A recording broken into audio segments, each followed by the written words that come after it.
साथियों, आपने किसी बॉलीवुड फिल्म में जबकि अदालत का दृश्य होता है और किसी आरोपी को जब फांसी की सजा दी जाती है तो जज उससे पूछता है कि तुम्हारी अंतिम इच्छा क्या है।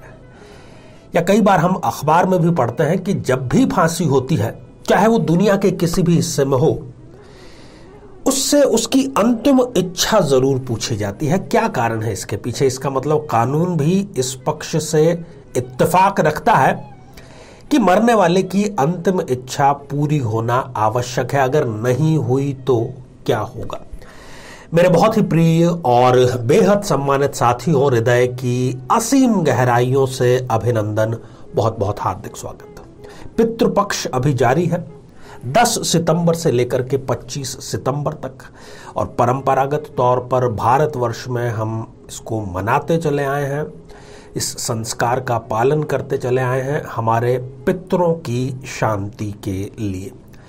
दरअसल ये माना जाता है कि यदि हमारे परिवार में, खास तौर पर, वैसे तो पितृपक्ष में सभी का श्राद्ध किया जाता है, पर उनका करना बेहद जरूरी है जो अकाल मृत्यु का शिकार हो गए हैं।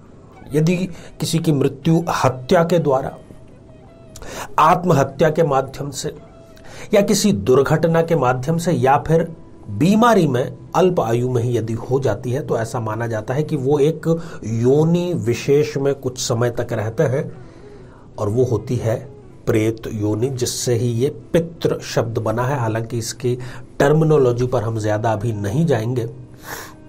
तो कहने का अर्थ यही है कि पितृपक्ष में हम देखते हैं अपने माता पिता को कि वो किस प्रकार से तर्पण करते हैं, ब्राह्मण भोज करते हैं, और किस प्रकार से वो कौवों का आह्वान करके उनको भोजन समर्पित करते हैं।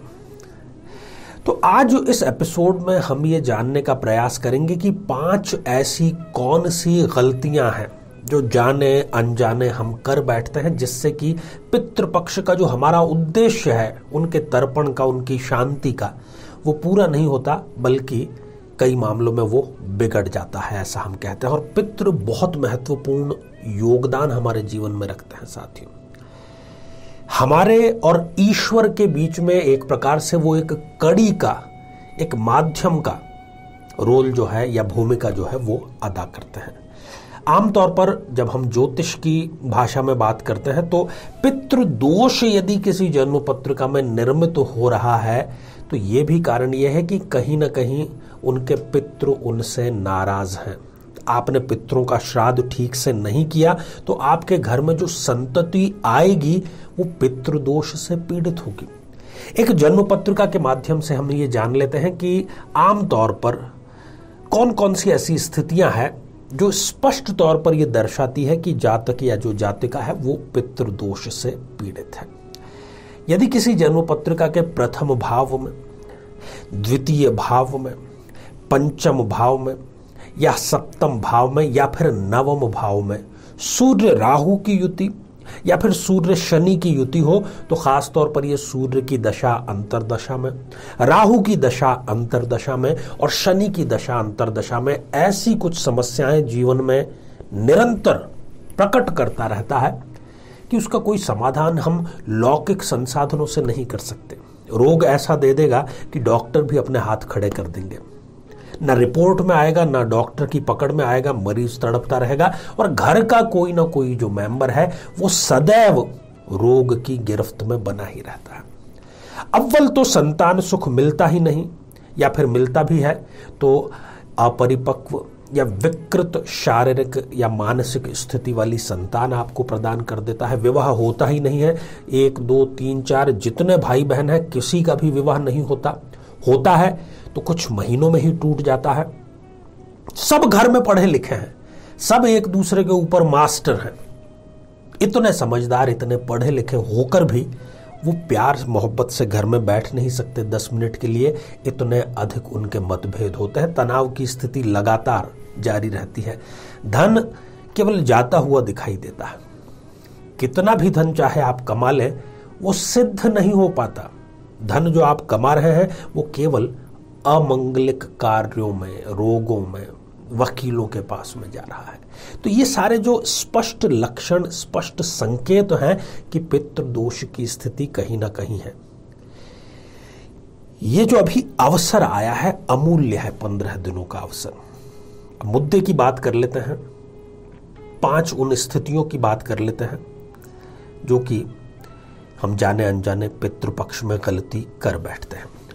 देखिए, तरीका क्या है कि विधि विधान इस प्रकार से हो कि हम जिस किसी पितृ के लिए श्राद्ध कर रहे हैं तो उनकी मृत्यु जिस तिथि को हुई, वो जिस तिथि को दिवंगत हुए उस तिथि को ही श्राद्ध किया जाता है। बहुत अच्छी बात है, करना ही चाहिए।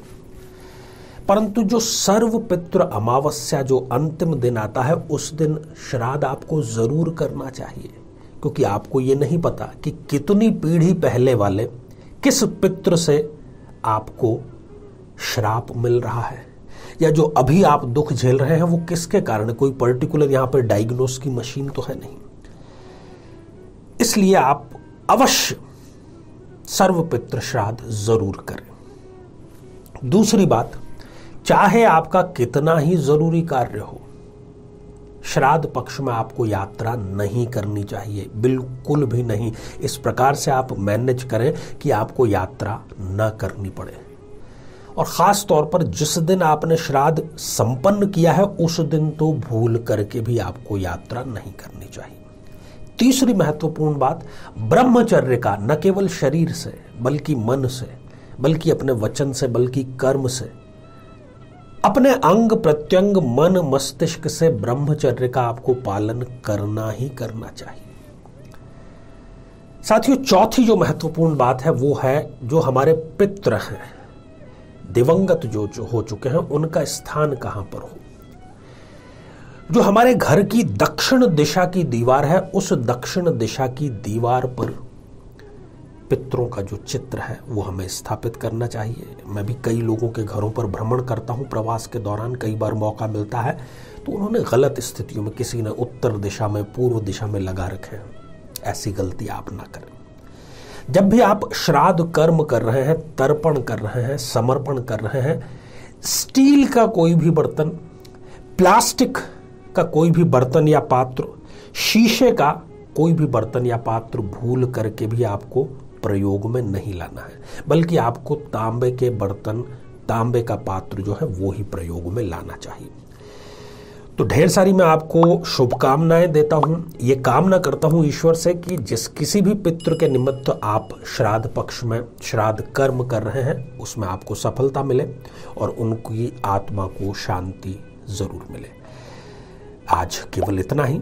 साथियों, आप सभी स्वस्थ, समृद्ध और शांतिपूर्वक जीवन व्यतीत करें। नमस्कार।